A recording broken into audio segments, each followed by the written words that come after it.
warahmatullahi wabarakatuh. Pada kesempatan hari ini saya mau wawancara tentang aksi bela negara dengan seorang guru, yaitu beliau bernama Bapak Beni Adam, di mana Bapak Beni Adam adalah salah satu guru di UPTD SDN 5 Rejasari. Untuk pertanyaannya Pak, bagaimana menurut Bapak sebagai seorang pendidik memaknai wawasan kebangsaan? Wawasan kebangsaan ya, kalau menurut saya wawasan kebangsaan itu adalah salah satu cara pandang seseorang baik sebagai dirinya sendiri maupun sebagai warga negara terhadap pentingnya persatuan dan kesatuan dalam bermasyarakat, berbangsa dan bernegara. Sehingga dengan cara pandang tersebut maka gangguan dari luar akan terfilter. Ya, contoh misalkan kita kan tidak usah menolak akan adanya modernisasi itu yang datang dari luar. Kita harus berperilaku sesuai dengan perkembangan zaman.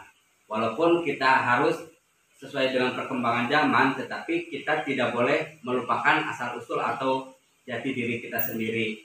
Atau secara garis besarnya kita harus berpedoman pada Pancasila sebagai ideologi dan dasar dalam kita berperilaku dalam kehidupan. Nah, itulah menurut saya tentang wawasan kebangsaan.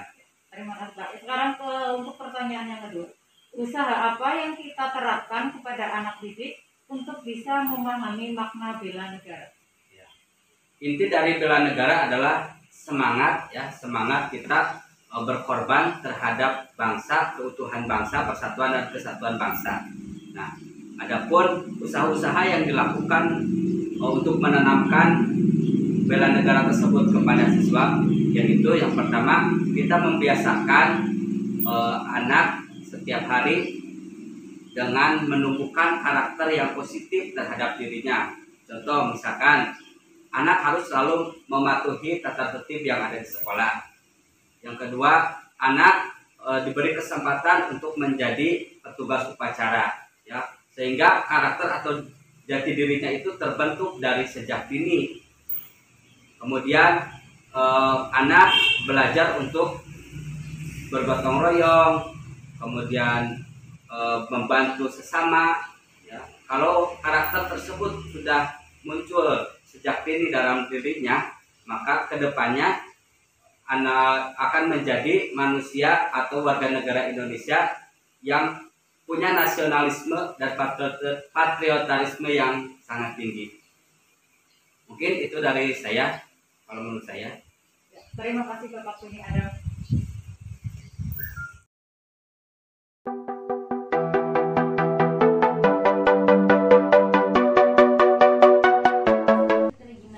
Mohon maaf saya mengganggu. Perkenalkan, saya Rosa, saya CPNS tahun anggaran 2019 yang sedang mengikuti laksar nih Dok.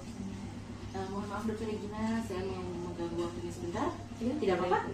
Ya, terima kasih ya Dok ya. Dok, jadi seperti ini. Pada kesempatan kali ini saya ingin berdiskusi sedikit mengenai wawasan kebangsaan, lalu upaya bela negara, dan terkait isu-isu kontemporer yang saat ini sangat mengganggu di negara kita Indonesia Dok ya. Karena saat ini sedang banyak sekali ya Dok. Iya Dok, jadi seperti ini Dok. Bagaimana sih Dokter Regina sebagai seorang dokter, sebagai seorang tenaga medis dalam memaknai wawasan kebangsaan? Seperti apa Dok? Kalau menurut saya itu wawasan kebangsaan yang bermasyarakat dalam bangsa Indonesia ya, dalam mengelola atau menghadapi kehidupan berbangsa itu sendiri dan bernegara itu sendiri, tapi tetap sesuai dengan jati diri bangsa kita sendiri. Ya, jadi tetap sesuai dengan ideologi Pancasila ya Dok. Sebagai upaya bela negara Dok, karena dokter sebagai tenaga medis, itu kira-kira apa saja sih upaya bela negara yang bisa Dokter Regina lakukan? Karena kalau selama ini kan orang-orang hanya mengetahuinya bela negara adalah dengan berperang gitu. Nah, kalau Dokter Regina sebagai tenaga medis dan juga sebagai dokter khususnya seperti apa Dok? Kalau dari segi dokter ya paling ya kita menangani pasien dengan tidak membedakan satu pasien dengan pasien yang lainnya. Apalagi kan sekarang maraknya membedakan pasien COVID dan non COVID. Jadi kita harus istilahnya harus sama lah perlakuannya antara non COVID dan COVID gitu, supaya penanganannya juga seperti bagus, baik gitu. Jadi tidak boleh membeda-bedakan. Paling itu ya upaya kita sebagai tenaga medis dalam upaya bela negara, menangani dengan sepenuh hati, ikhlas gitu. Sepenuh jiwa raga Sepenuh ya jiwa Dok dan ya, raga. agar tidak terjadi kerancuan terkait kasus-kasus Iya. COVID saat ini ya Dok. Karena saat ini banyak sekali isu-isu kontemporer yang mengganggu stabilitas nasional Indonesia Dok. Salah satunya di bidang kesehatan ada COVID-19 yang belum bisa terkendali, baik itu di internasional maupun di Indonesia. Bagaimana nih Dok untuk menanggulangi dan mengendalikan virus COVID ini agar tidak bertambah banyak angkanya Dok? Kalau untuk menanggulangi ya paling kita yang pertama ya harus kesadaran diri kita sendiri. Jadi setiap individu harus sadar kalau COVID ini memang sedang merajalela merupakan bencana di Indonesia gitu. Jadi kepatuhan terhadap perintah pemerintah seperti 5M ya, memakai masker, terus mencuci tangan, menjaga jarak, menghindari kerumunan, sama mengurangi mobilitas gitu. Jadi jangan cuma tenaga medis ataupun dokter yang paham, tetapi semua kalangan, semua individu masyarakat itu paham sehingga bisa mengendalikan penyebaran COVID ini gitu. Terus selain itu juga kan kita ada vaksinasi ya. Vaksinasi sekarang sudah marak juga sudah disebarluaskan. Jadi jangan takut untuk vaksin, lebih ke edukasi lagi kepada masyarakat. Gunanya apa? Untuk mengurangi prevalensi COVID ini. Jangan takut vaksin ya. Sebagai wujud cinta tanah air ya Dok Iya. ya, supaya Indonesia bisa lekas sembuh ya Dok ya. Paling tidak kan kita mencegah gitu ya, daripada kalau sudah terkena kan lebih susah lagi dan lebih Mengobati ya Dok ya. gitu. Karena kita tidak tahu apakah nanti gejalanya memang tidak ada gejala, ringan atau sedang atau berat gitu. Ya. Baik, terima kasih Dokter Regina. Jadi saat ini tuh lagi marak vaksinasi ya Dok ya, harus dijalankan nih, harus percaya kalau corona itu ada, jadi dicegah ya Dok ya. Seperti itu.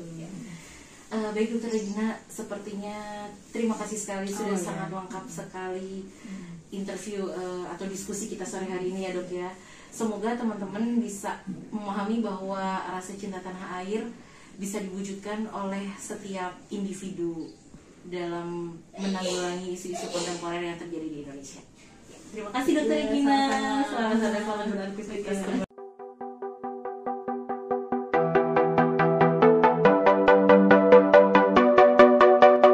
Warahmatullahi wabarakatuh. Saya Nafiah SPDJ akan mewawancarai Mas Imam Tauhid.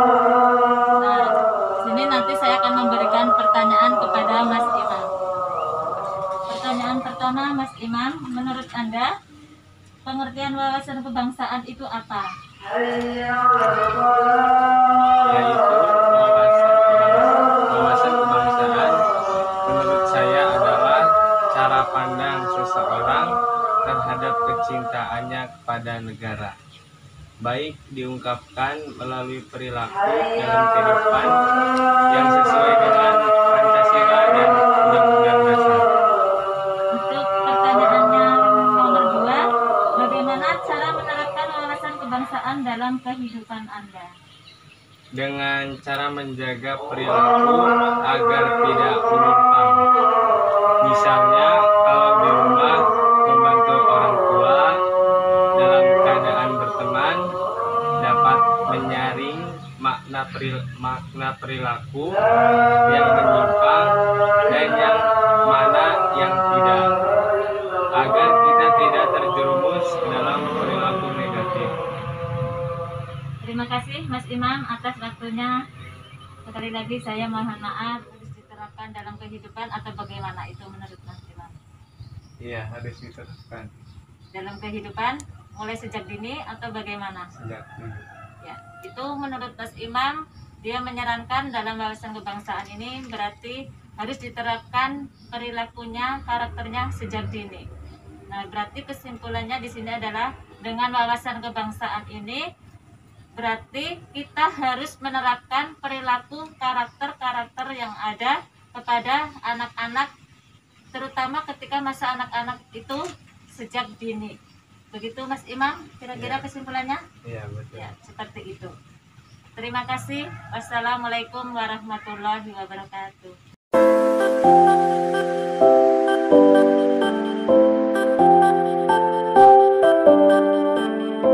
Kesimpulan yang bisa saya ambil dari hasil wawancara kepada beberapa narasumber yaitu wawasan kebangsaan adalah hal yang sangat penting dan perlu sekali ditanamkan sejak dini agar hidup kita senantiasa berpedoman pada nilai-nilai Pancasila, Undang-Undang Dasar 1945, dan selalu menanamkan rasa Bhinneka Tunggal Ika agar terciptanya rasa nasionalisme dan patriotisme. Perwujudannya adalah bekerja dengan sepenuh hati, dengan ikhlas, tidak membeda-bedakan, mau mengikuti pemerintah dengan mematuhi protokol kesehatan, dan dengan sukarela mau untuk dilakukan vaksinasi COVID. Mungkin itu saja yang bisa saya sampaikan dari hasil kesimpulan dari wawancara kepada beberapa narasumber. Terima kasih.